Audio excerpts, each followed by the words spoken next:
Почитувани земјоделски производители, почитувани редовни гледачи на телевизија Нова 12, добро вечер. Еве не, и ова недела со нашата и ваша емисија за земјоделците, која, како што знаете, секој петок во 21 часот, а репризата е во недела во 12 и во среда во 14 часот и 30 минути. Денес сме со првиот ден од мај месец, значи ден на трудот, значаен празник за сите нас, а ние со оваа наша емисија ќе се потрудиме да го задржиме вашето внимание. Редот со кој ќе одиме во емисијата, имаме осврт за секако за состојбата со времето, како тоа се одрази врз одгледуваните култури и што предвидуваат хидрометеоролозите со една долгорочна прогноза. Имаме еден опфат за времето, што не уште очекува, таа тектонска промена на времето ќе ја почувствуваме подобро и нормално имаме своje видување за состојбите во аграрот, каде што од година на година, од осамостојувањето, тој пропаѓа разединет, пихтијасто и нечесно приватизиран од поединци кои денес зимаат од грбот на граѓанинот пари, а земјоделието од година на година тони. Затоа имаме прилог за таа состојба со аграрот во Република Македонија. Ние ќе кажеме збор 2 дека е сега периодот при пролетното орање, употребата на зеолитите од тој почетен период како абсорбери и детоксификатори е секогаш добро за секој земјоделски производител, за секој тип почва и за секој одгледуване култура. Само врз основа на анализа треба се примени и за 2-3 години ќе се видат фантастични резултати од примената на зеолитот. Ние ќе кажеме за состојбата во аграрот, како и на кој начин младите земјоделски производители се со намера да ја напуштат својата работа во земјоделието. А тоа е девалвацијата на вложениот труд, ненормално намалување на откупните цени, негарантиран откуп и кај земјоделските фамилии тоа предизвикува еден револт, за кој нешто ќе кажеме покасно повеќе. И од новините, кои ги давам во секој од емисиите, имаме една новост за Регалис Плюс како биорегулатор на порастот кај растенијата. Тоа ќе го видите интересен прилог, направен во лабораториски услови, со што верувам дека ќе го задржаме вашето внимание. Одиме со джингл и почнуваме со освртот за времето.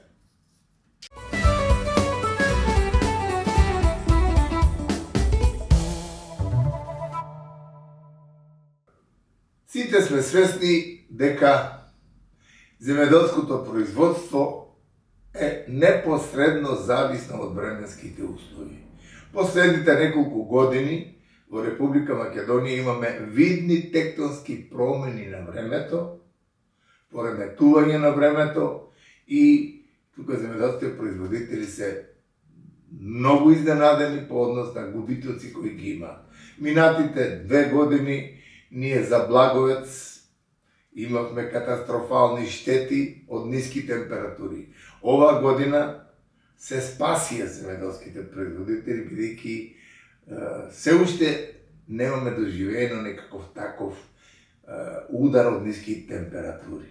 Но имаме тектонско пореметување, што тоа значи дека имаме 20 до 25 дена поранета вегетација, која сега за мај има предвидување, кога сме кај времето, дека ќе имаме ниски температури, врнежи од снег и дека се можни некакви штети. Но нашите согледувања по однос на следливост на температурите, каде што имаме температури над 20-25 степени Целзиусови, имаме видно загревање на почвата, каде што таа рефлексија и врнежите од дожд кои ги имавме, иако беа местимични, ние можно е да се спасиме од ниски температури, која рефлексија ќе обуслови и влагата, ќе обусловат да немаме температури под нулата кои се кобни за овој период, бидејќи скоро сите овошни видови се во фаза на цветење и оплодување. А тоа е чувствителна фаза, температура под нулата ќе предизвика катастрофални штети. Ние имаме сознание од таа долгорочна прогноза, тоа експерти во светски размери, дека ќе имаме на вистина лоши периоди со ексцесно ниски температури, а знаеме дека во втора половина на април веќе почнува оној наш традиционален чин на градобитност во Република Македонија. Значи, од втора половина на април, мај, јуни, јули, август, ние секогаш имаме помалку или повеќе имаме врнежи од град, кои причинуваат доста големи штети. Ако пред 2-3 години со Сребрениот се водеше во Република Македонија и имавме одредени резултати и спас на производството, таа методика се од непознати причини се ускрати и сега производителот е оставен на милост и немилост, а тоа е адут за осигурителните куќи, како и на кој начин да ги тие осигураат и дебело да платаат од својот принос за демек осигурување на своите лозови насади. А од тоа секогаш производителот останува куси ракави и не ги добива тие проценти од штета кои тие нивни наводни комисии ги прават. Тука имаме многу своји лици и сознание, бидејќи бев во таа работа и сум нешто лице во таа работа, каде што осигурителните куќи, осигурувањето на насадите не е никаков адут за државата, бидејќи тие, ако настане штета на грозието, уништување на грозието, губи Република Македонија. А осигурителните куќи, од каде тие пари ќе ги имат, ако не земат од таму, од кај што немало град, за да платат таму кај што врнало град.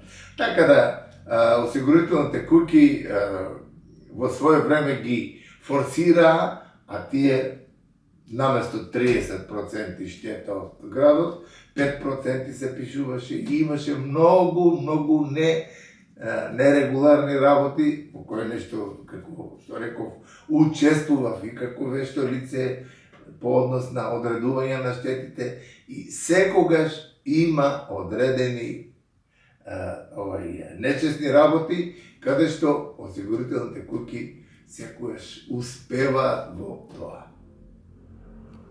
Но наша лична желба е да немаме врнежи од град. Наша лична желба е производителите да добијат убаво, квалитетно производство кој трговската сфера ќе знае да го цене, почитува, откупи и плати. А тие спојки никогаш не доаѓаат во право време и прав момент, бидејќи производителот, еве сега, искрен да бидам, сум крајно разочаран од таа политика што се води по однос на откупот. Зелката во текот на вчерашниот ден, 5 денари откуп, 10 денари откуп, компирот намален. И ред други аномалии кои се јавуваат, тоа е катастрофа што на вистина земјоделските производители нема да сака да произведуваат веќе храна. Кон тоа е усмерен секој млад земјоделски производител кој се чувствува преварен по однос на производството што го произвел и тоа што треба да биде откупено. Ние ќе го заокружиме времето дека чинот на можни, непредвидливи тектонски пореметувања на времето се можни и сега за мајските празници има најава на ладен бран кој ќе има нотни температури и под нулата. Дали и колку Република Македонија ќе биде опфатена со оглед на тоа дека ние имавме високи температури од 20-25 степени, каква рефлексија ќе покаже оној чин на топлота од земјата, останува да видиме. Но најавата е дека навистина ќе имаме врнежи од снег на повисоките места, а не е исклучок да тоа се случи и на пониските површини кај што се одгледуваат одредени култури. Тоа е нормално прогноза од одредени светски метеоролошки станици. Ние, ако нас не прашат, не ни требаат такви ниски температури, бидејќи ова година, со тоа тектонско преметување, имаме 20 до 25 дена поранета вегетација. И таа поранета вегетација обуслови да имаме цветење, оплодување, оформување на плодови многу порано, за разлика од годините. Сега, дали тој бран, што е предвиден, ќе има штетни и кобни дејствија према земјоделското производство, останува да видиме. Кога сме кај состојбите во аграрот, импулсот од теренот навистина гради слика на крајно незадоволство на земјоделскиот производител. Зборам незадоволство за тоа што тој, што е останат да произведува за непознат купувач, произведува по непозната цена и е во рацете на трговската сфера, која е подкрепена со политикантите и тука го уништуваат производот, што го има произведено производителот. Ќе вземам пример зелката преска пред малку реков. Збореа 60 денари, збореа нема да падне под 50 денари, 40 денари и во текот на вчерашниот ден да имам производител 5-6 декари фолии да има од зелка и вели професор, јас неа берам за 5 или 10 денари.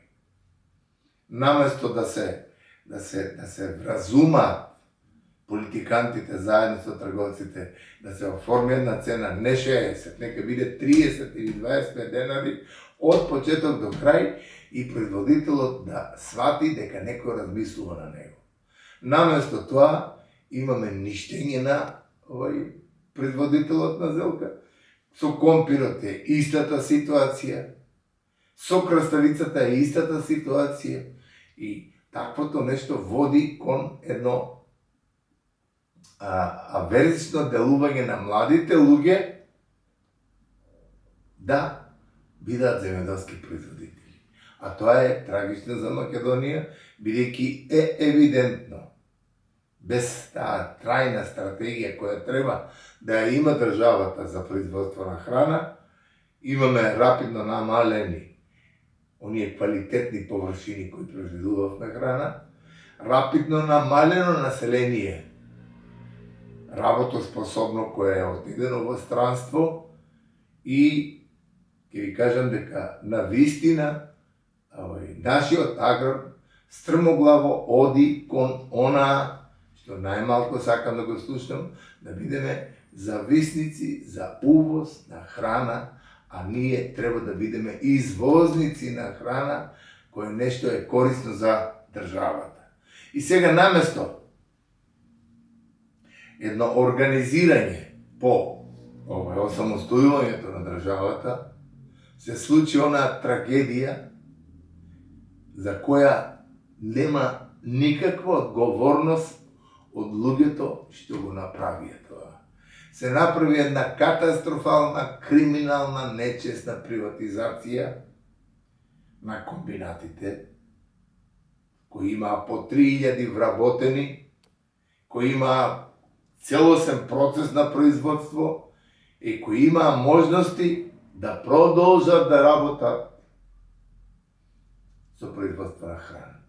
Наместо тоа се направи приватизацијата тотално нечесна, коруптивна, со многу действија кои тек ќе излегуваат и излегуваат веќе, каде што крајниот губитник е државата, каде што гледам сега минатата недела открит на струмишкиот пазар кој беше појам за извоз на домати во бивша Југославија и други земји, ние имаме открит увоз на домати.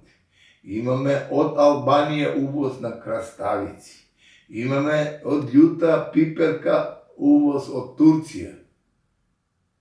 Каде е улогата на луѓето кои сме ги гласале да кажат чекај да видам што работи тој човек што го пушти главчето од гласот за мене во кутијата. Тука нема коментар, тука има тие бедни партиски препукувања, од кое аверзијата е евидентна кај самото население по однос на тоа да не се размислува за добробит на државата, за организирање на производство и така натаму. Се размислува само на коруптивни действија кои секојдневно се откриваат. И оние одлуки паушални, политикански, бедни, демек 10% ќе се намали цената на ѓубривата. Не стратешки да се виде што ја работат лабораториите, зборам од научен аспект, што работат лабораториите кои треба да се обврзаат целото наше обработливо и плодно земјиште биде под контрола на институциите, лабораториите и земјоделскиот производител знае која состојба ја има на своите површини. И кое ѓубре треба да го набави, која количина треба да се стави, сето тоа да го збори анализата на почвата. Ако треба за таа анализа, нека ја субвенционира, а тоа ако се пријави како случај кон Европската заедница, јас гарантирам дека Европската заедница ќе даде најмногу средства за анализа на почвата и разумно користење на ѓубривата, покасно за препаратите ќе кажам, за да се добие еколошки, чисто и квалитетно производство кое ќе одговара за нашиот и за европскиот пазар. Но на тоа воопшто јас не слушнав дека се размислува, него излегува памфлети и паушални видувања, еве како мислиме ние на државата, на народот што не избрал. 10% ѓубривата ќе бидат намалени. Тоа нити е решение, бидејќи пред тоа 20-30% беа покачени, нити решение, нити опција за продуктивно земјоделско производство. Ние, науката, за која не се одделуваат средства уопште, треба да ја ставиме во прв план и под влијание на науката и нејзиното аплицирање во производството. Зависи кој тип почва е. Анализата да укаже дека не треба 10 или 15 брејки ѓубре за житата, вика, за житата ќе одиме со уреја и со 3-15-ки, потоа ќе идеме 3-16-ки, а они немаат воопшто сознание дали тоа ѓубриво фали во почвата и кој однос на ѓубриво фали. Сега имаме развиена хемиска индустрија која може, врз основа на анализата во почвата, да ти излезе во сусрет да ти каже ќе дадеш 16, 8, 32. 100 тона ќе дадеш, бидејќи тие елементи недостасуваат и така натаму.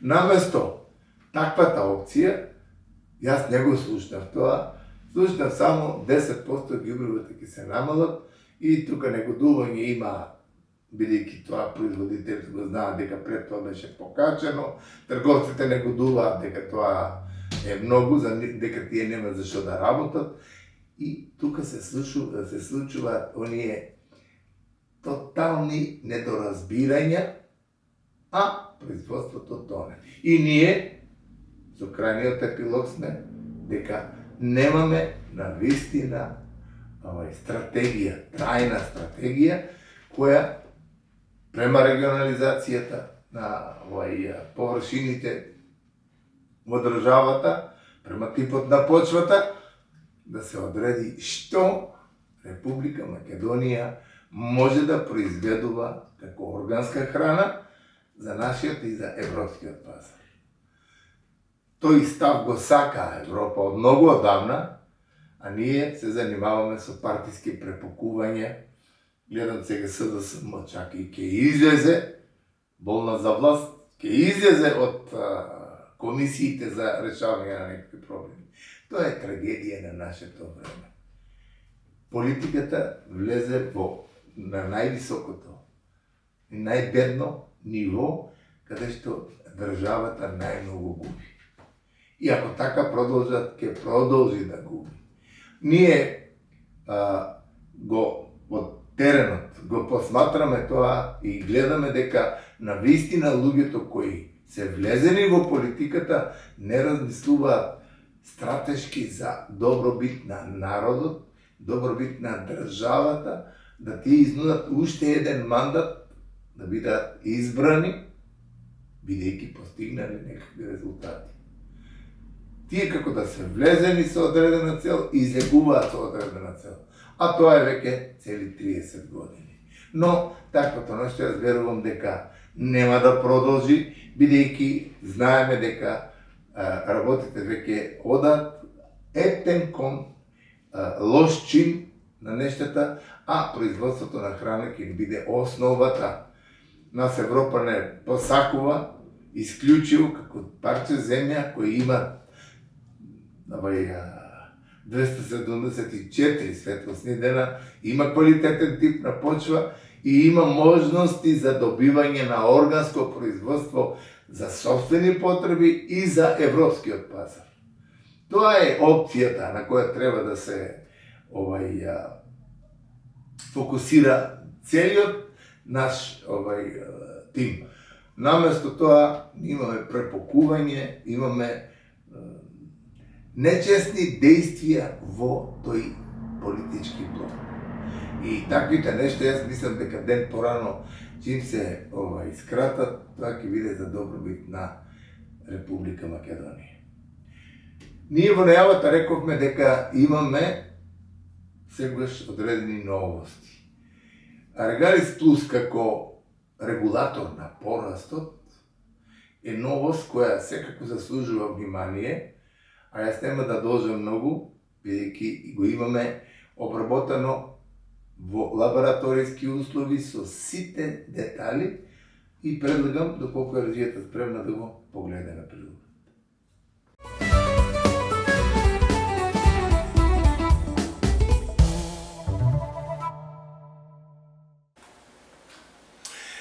Во овие емисии кои се пред се од едукативен карактер, се трудиме да вградиме она што е најново, најинтересно, профитабилно и во секој случај полезно за земјоделскиот производител. Навистина, фитофармацијата со својот еден интензивен скок направи многу за успешна заштита на растителноста на земјоделското производство воопшто. И мора да кажеме дека овие нови работи секако импресионираат позитивно, пред се поради тоа што вградување на науката и трудење да се оди кон нешто кое има мала токсичност, голема корист за растението и успешно контролирање на некој чинител, дали е тоа од патогена природа или инсект кој причинува штета, со еден вистински пристап да ние веќе слободно кажеме дека фитофармацијата е сојузник на земеделскиот производител, но условно кажано, кога тој ги почитува стручните совети и го имплементира и го применува средството во препишаната доза, концентрација и фенофаза од развој на растението. Тие предуслови, тие постулати во фитофармацијата важат за сите средства, а тука со најновите средства ние имаме веќе и фрапантно добри резултати, затоа што тука се става фокусот на она што треба да се примени, кога треба да се примени и кои резултати може да ги очекуваме. Бидејќи имаме специфични години, од година на година глобалните климатски промени праваат одреден чин на отстапување од нормалниот развој на растителниот свет. Понекогаш имаме бујна вегетација, зависно од температурите, зависно од режимот на исхрана, од временските услови, од релативната влажност на воздухот. Развојот на растенијата бувнуваат со една експанзија голема, каде што таквото нешто е опасност за одредени патогени.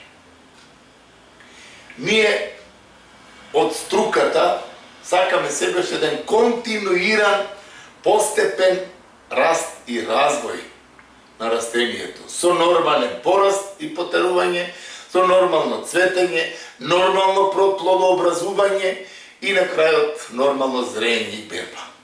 Но понекогаш се случува да ние имаме експанзија на брз развој на ластарите, каде што немаме диференцирани пупки за плодоносење и голем дел од производителите велаат, вика, професори, имам, вика, добар развој, но цветот или ни го исфрли, или немам доволно цветење и ред други работи што влијаат врз она за што се одгледува културата.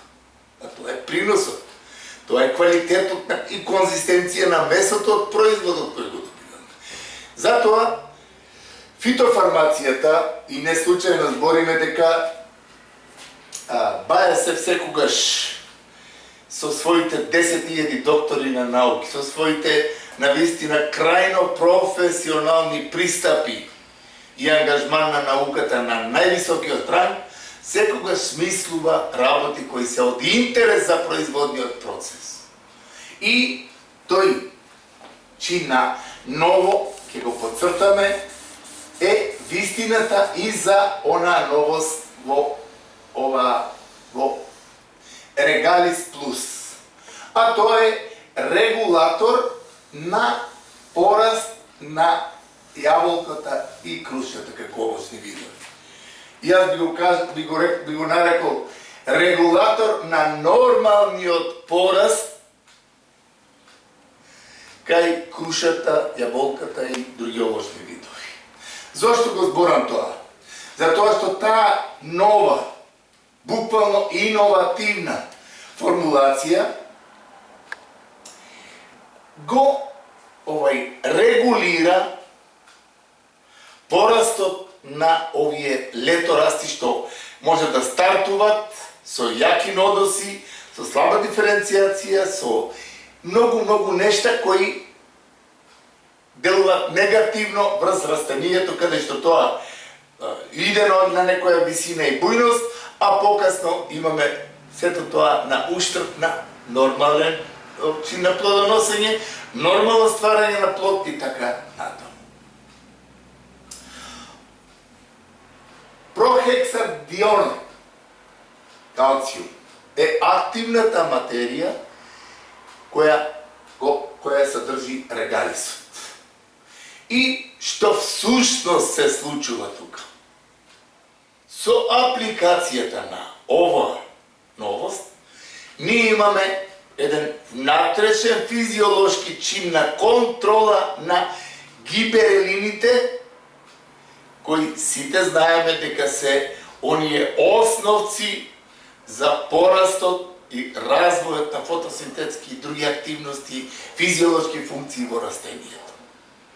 Значи, таа активна материја ја успорува синтезата на гиберелините или контролира, да кажеме, синтезата на гиберелините и со тоа се намалува или заздравува нормален пораст на леторастите, нормален развој на диференцијација на папките, нормален развој с калциумот на структурата на леторастот, што е многу значајно во тој структурен дел да таа биде здрава, со добро диференцирана папка и на крајот нормална плутинизација.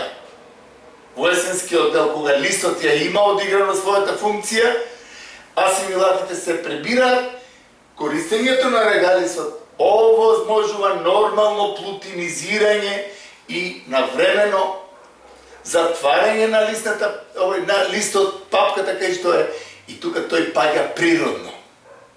Што не е случај ако имаме интензивен пораст, див пораст, брз пораст, гиберелините не се под контрола и тука имаме доаѓање на слана, листот, асимилатите не ги собрал. Не се повлекле. Не ја добива она каротинска жолта форма. Не се повлечаваат асимилатите, хлорофилот. И тука папката може недиференцирана да влезе во фаза на зимување и тука с мали ниски температури, кога не се повлекени асимилатите, при малку пониски температури лесно доаѓа до мрзнење на таквите папки. Тука регалисот ја игра главната улога за нормален пораст, контролиран на гиберелините, нормална диференцијација на папката, нормално злеење на ластарите и нормално затварање, влегување во зимскиот период на самото растение, на самата папка, ластар и така натаму. Значи се работи за една навистина иновативна работа која заслужува внимание во овие наши емисии. А луѓето кои имаат насади од круши, од јаболки и други култури, тука може тоа да го прочувствуваат каков хабитус при кроењето, при потерувањето. Хабитусот на самото растение го укажува тоа. Со јаки фотосинтетски процеси, со нормални нодуси, со нормална диференцијација на папка, нормални фотосинтетски активности, сето тоа е сведено во регалисот како новост која заслужува внимание. Што е значајно да кажеме? Што треба да се знае, бидејќи секое средство, ако не добие она вистинска форма, како да се примени, кога да се примени, во кои количини, во која фенофаза, тука може да се направи една штета по однос на несоодветна употреба, дали со концентрацијата, дали во периодот кога се прска, дали количината на раствор, време и така натаму. Значи, важно е за регалисот. Првата негова употреба треба да биде во фаза на цветењето на овошниот вид. Зошто баш тогаш? Зошто баш тога да се контролираат гиберелините?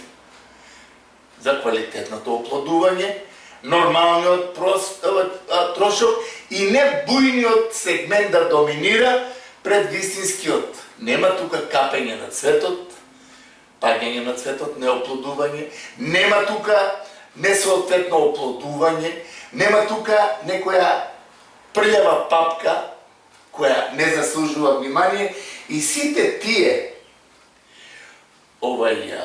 адути со само 1,5 литар килограм по хектар ние постигнуваме фантастичен резултат од првичниот чин на примена со нормалното оплодување и формирање на плодовите и нормалниот развој на ластарите. Не ластарот изебол или водобијата отишла 1,5 метар и тука ние имаме една дисхармоничност и тука имаме катастрофа во многу насади, тоа нешто сме го приметили, и велат, имам бој, а кл нема, вика, моето дрво.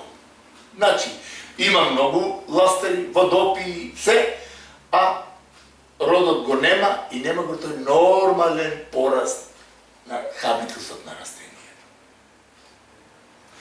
Втората фаза. Значајно за примената, значи вториот чин на нештата, и тоа само 2 пати треба да се применува и ништо повеќе, е во фаза на образувањето на плодчињата. Тие само со 1 килограм по хектар при развојот на плодовите ние веќе завршуваме со чинот на примената на регалисот во нашиот насад. Понатамошните заштити може слободно да се вршат, бидејќи тоа е една од карактеристиките негови, што ако го имаме фузикладиумот, ако го имаме гимноспорангиемото, ако го имаме ервинијата, ако имаме карпокапсата или така, ние можеме слободно регалисот да си го употребиме, бидејќи тој е компатибилен при таквата примена. И во таа фенофаза од развојот на растенијето. И тука што имаме? Имаме еден ојачен чин и развој на нормални фотосинтетски процеси, нормална регулација на гиберелините со оплодувањето на овошниот вид, нормален пораст и нормален развој на нодусите и бидејќи веќе кога почне плодообразувањето, тука доаѓаме во оној цејтнот период, почнуваат диференцијацијата на папките за наредната година. Тоа е веќе јули, август, како што е сега. Сега веќе ми имаме период на плодорастење, плодозрење кај рани сорти, но истовремено растенијето веќе потполно е фокусирано со диференцијација на папките за наредната година. И до крајот на вегетацијата тие се со функционирањето, еве точно со тој калциум за кој сега збориме, со магнезиумот, тој постигнува еден фантастичен чин на правилна и навремена диференцијација на папките, кое нешто е итекако важно за одредување на родот за наредната година. Квалитетен ластар со диференцирани папки, со добра плотинизација на есента, добро, значи зрење на ластарот, нормално паѓање на лисјата, сето тоа го обусловува регалисот како регулатор во тие внатрешни физиолошки функции пред се контролирајќи го гиберелинот. Значи, тоа мора да кажеме дека една права новост која нас од струката, од земјоделската струка која подлабоко сме влезени, мора да кажеме дека тоа е веќе еден навистина голем чекор кон она контролирање и постапка за добивање на квалитетно производство од кое производителот на тој овошен насад ќе биде крајно задоволен. Што ние постигнаме со примената на регалисот? Значи, ластерите кои тие водопии кои со летната кроење треба да се отстрануваат, но со примената на регалисот ние имаме од 30 до 50% намалување на тој див пораст, каде што масата излегува после тоа есента кога кроиме купишта излегува она џабе потрошена храна.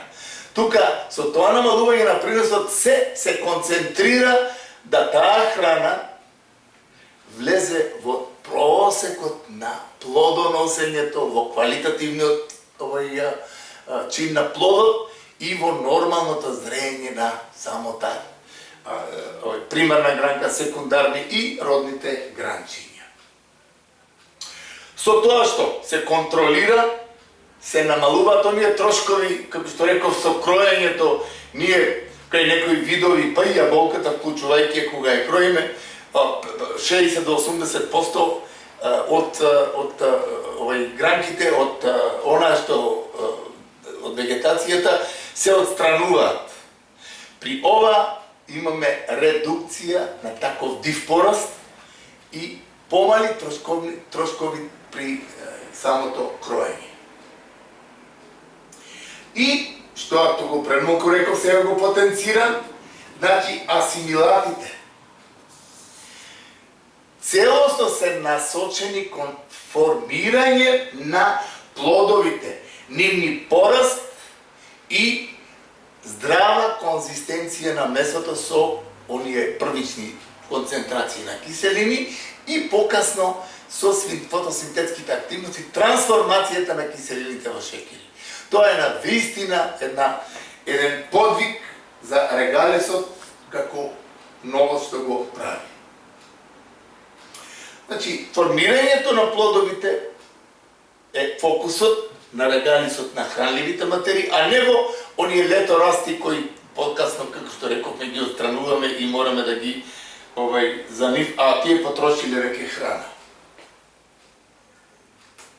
Што генерално, јако го реков, пак ќе го потенцираме, што генерално се добива со примената на регалисот. Прво, и значајно, намалено е паѓање на плодовите.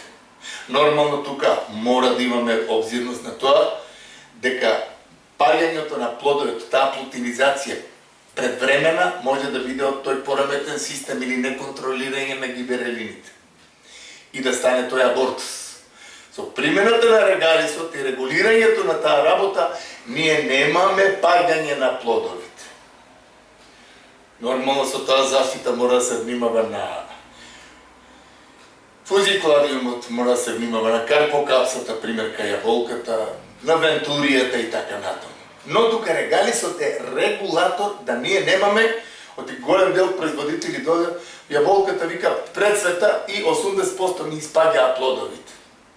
Тука регалисот со таа контрола на гиберелините, тука ја дава вистинската форма на оној оптимален род, а покасно и квалитетен плод од одгледуваната култура.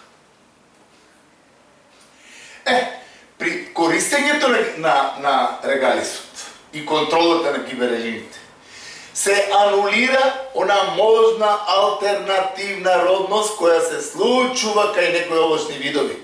Вика професоре, првите години така одеше цветење, обилно, врзан наоку и после почна преку една година, вика, да ми цвета дрвото. Значи, тоа е губење на оној нормален хармоничен однос и тука се случува она што се случува. А тоа е дека една година бујноста си го прави своето, нема време за диференцијација на папките за наредната година и наредната година немаме цвет за тоа што папките не се диференцирани. И тука производителот губи, вика, почнаа дрвата преку година да ми раѓат. Тука регалисот го дава оној суштински дел на нормална контрола на гиберелините и секоја година оптимално оптеретување со род и со тоа што треба да го добиеме. Плодовите со конзистенцијата на месото и со бојата, оние боени пигменти, зависно од сорта, дали е тоа златен делишес, каде што ќе имаш кристално жолто-зелена боја, или ќе биде било кој Јонатанот или онај црвениот делишес. Самите бои, бидејќи тука се посреди регулирање на гиберелините, кои се исто така одговорни за тоа, тука имаме квалитетен, сочен и со добар органолептички изглед плодови. Тука го гледате и сами. Овој плод, секој, јас сум сигурен во едно, секој овоштар би сакал такви плодови да има во своите амбалажи кога го бери плодот. Или овие тука. Тоа е делото точно на регалисот, како еден контролор на гиберелините и тука со таа синтеза што ја успорува, тој постигнува еден уедначен пораст и дрвото си има еден целосен органолептички преглед што може да го видите од оваа слика. Што е за нас од оној заштитарски аспект сега на крај да ви кажам? Со примената на регалисот, ние имаме зголемување регулацијата, бидејќи она дива брза потреба на млади листови, ветки, овие, кажи ги, буен пораст, секогаш е лесен плен од една страна од генетски аспект, губење на имунитетот на растението, од друга страна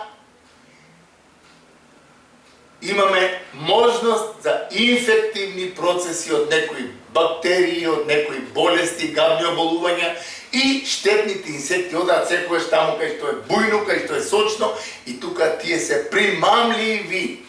А при користењето на регалисот имаш оптимална и аерација, оптимално плодување, оптимален пораст и сето тоа делува на позитивно на тие габни заболувања, како што може да дојде чарливата крастовост, пепелницата, пламеницата, вентури, сите тие болести кои може да дојдат при користењето на регалисот, тука имаме еден чимна квалитетна аерација и нормално компатибилна комбинација која заштити растението од тие чинители. Што е исто важно? Лисијата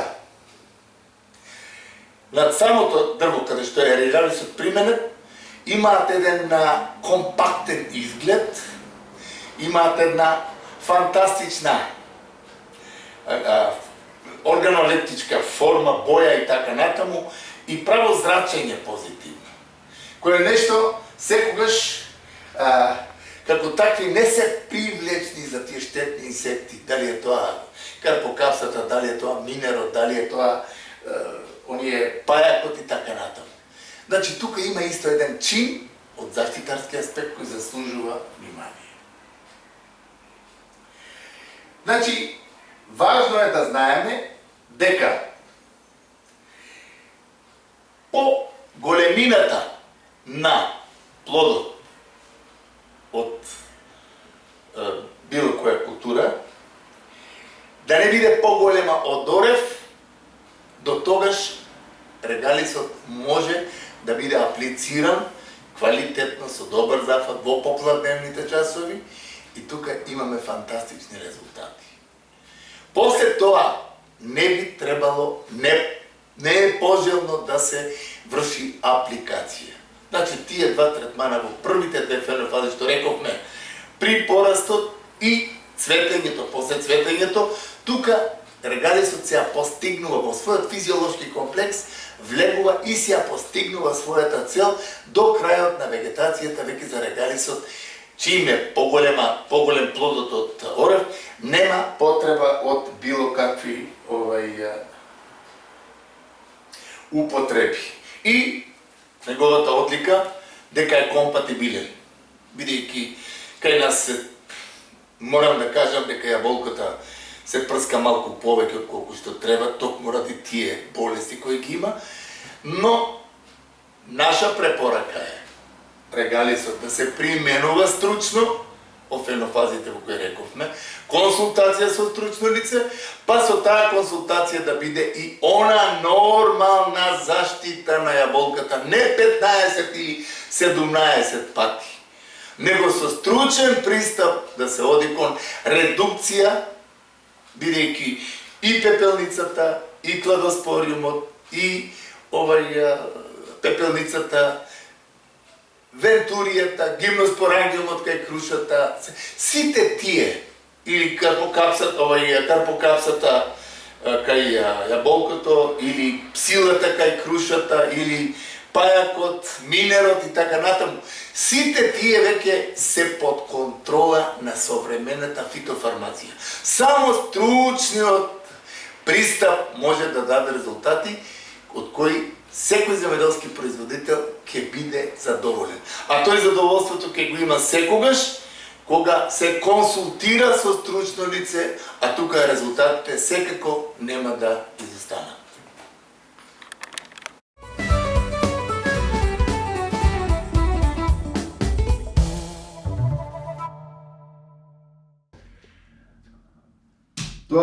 Тоа е новоста која треба да не радува, треба да не води кон тоа како и на кој начин секоја култура која се одгледува да го даде генетскиот потенцијал и на тие биорегулатори да се даде внимание, бидејќи тука има многу интересни работи и со подобрување на квалитетот, и со приносот, и со подобрување на имунолошкиот систем на самите растенија.